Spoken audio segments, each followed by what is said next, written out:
Assalamualaikum warahmatullahi wabarakatuh. Alhamdulillah. Alhamdulillahilladzi farada alaina siyam Ramadan. Samun unzila fihil Qur'an hudan linnasi wa bayyinatin minal huda wal furqan. Asyhadu an la ilaha illallah wahdahu la syarika lah. Wa asyhadu anna Muhammadan abduhu wa rasuluhul mustafa wal mujtaba sallallahu alaihi wasallam wa ba'd. Inni usikum wa iyaya bitaqwallah faqad fazal muttaqun. Pertama dan yang utama tentunya kita tidak pernah berhenti bersyukur kehadiran Allah Subhanahu wa taala. Allah yang Maha Pengasih, Maha Penyayang. Allah yang telah menganugerahkan segala-galanya kepada kita. Nikmat Allah tidak terhitung adanya bagi kita. Oleh karena itu, marilah kita senantiasa mensyukuri segala nikmat Allah Subhanahu wa taala dengan upaya yang kuat dan keras untuk dapat kita menjalankan segala apa yang diperintahkan Allah, dan kita usahakan untuk dapat kita hentikan segala larangan-larangan Allah Subhanahu wa taala. Kemudian salawat dan salam senantiasa tercurah pada baginda Rasulullah sallallahu alaihi wasallam, Nabiullah Habibullah Muhammad sallallahu alaihi wasallam. Semoga kita semua menjadi umat beliau yang senantiasa taat menjalankan segala sunnah-sunnahnya, dan tentunya kita berupaya untuk menjadikan diri kita masing-masing menjadi pengikut Rasulullah SAW, karena Rasulullah satu-satunya utusan Allah, Rasulullah yang menjadi uswah hasanah bagi seluruh umat manusia.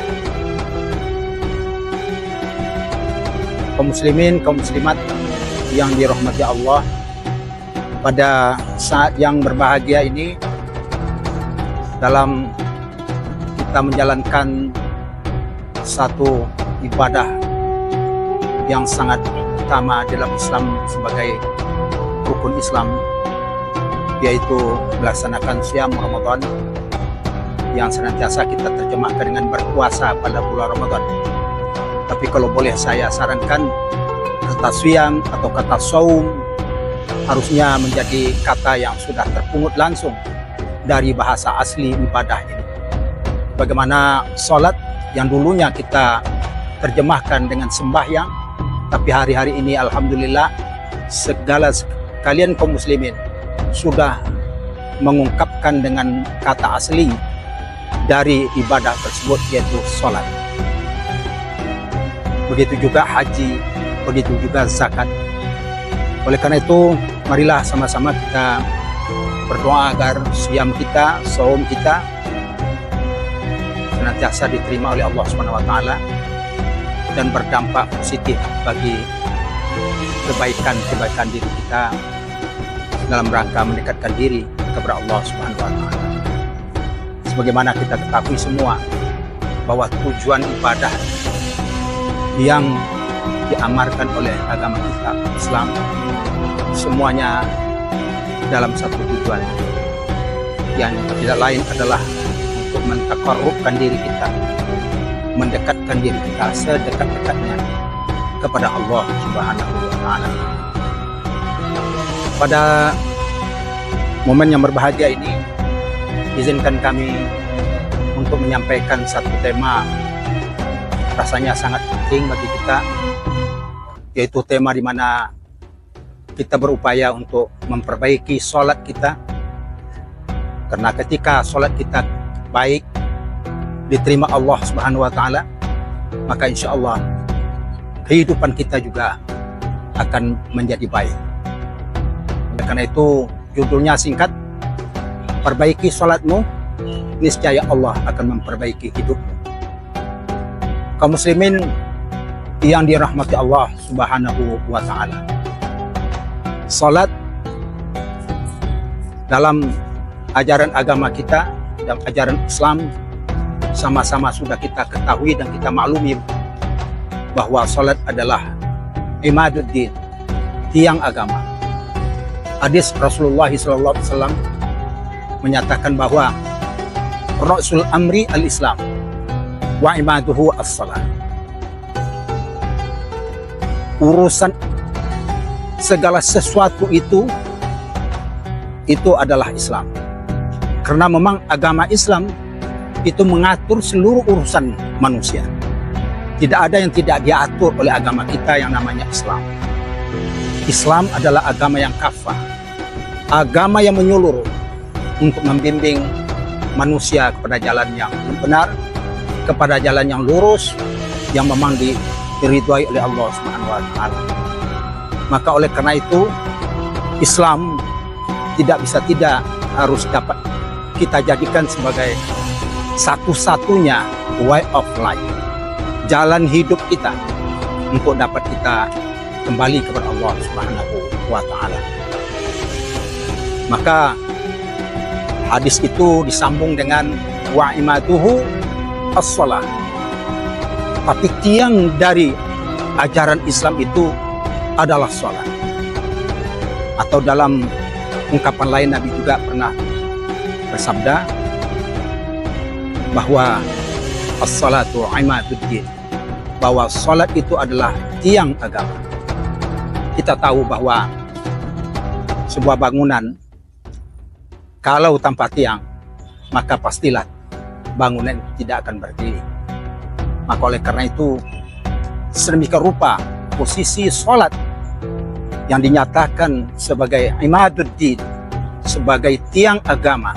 Maka oleh karena itu, sholat merupakan sesuatu ibadah yang memang sangat penting bagi umat manusia.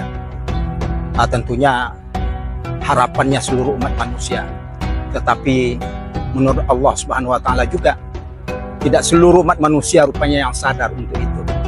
Yang sadar itu menurut ayat 2 dari Al-Quran sendiri ialah hanya orang-orang yang mau mendekatkan diri kepada Allah, yang disebut dengan orang-orang yang bertakwa, yaitu orang-orang yang selalu menjaga dirinya dan selalu berupaya untuk menciptakan diri menjadi hamba Allah yang sesungguhnya. Maka oleh karena itu, posisi sholat yang sangat penting itu, maka dapatlah kita nyatakan bahwa apabila sholat diabaikan, apabila sholat tidak kita kerjakan, apabila sholat kita tidak usahakan untuk menjadi imaduddin, maka tentu akan menjadi persoalan besar dalam kehidupan. Maka tema yang kita sebut ini berkaitan bagaimana sholat itu benar-benar menjadi jiwa kita, sholat itu benar-benar membimbing hati dan nurani kita, sehingga segala apa yang kita ungkapkan, yang kita ucapkan, kita ibrahkan, dan kemudian apa yang kita lakukan, itu semua insya Allah akan terarah adanya.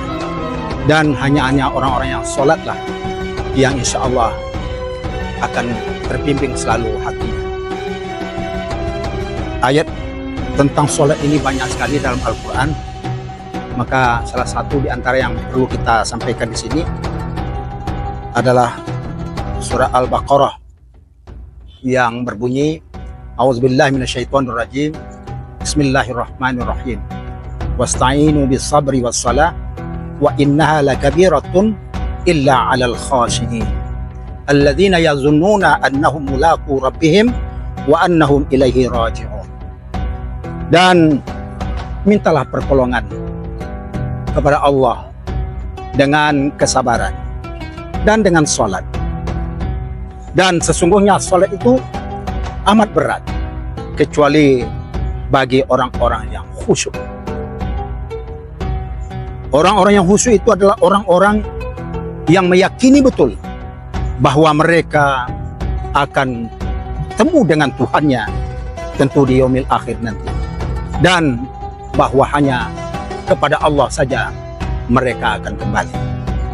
Ayat ini sangat memberikan inspirasi kepada kita bahwa salat itu tidak sulit, tetapi pun tidak juga mudah.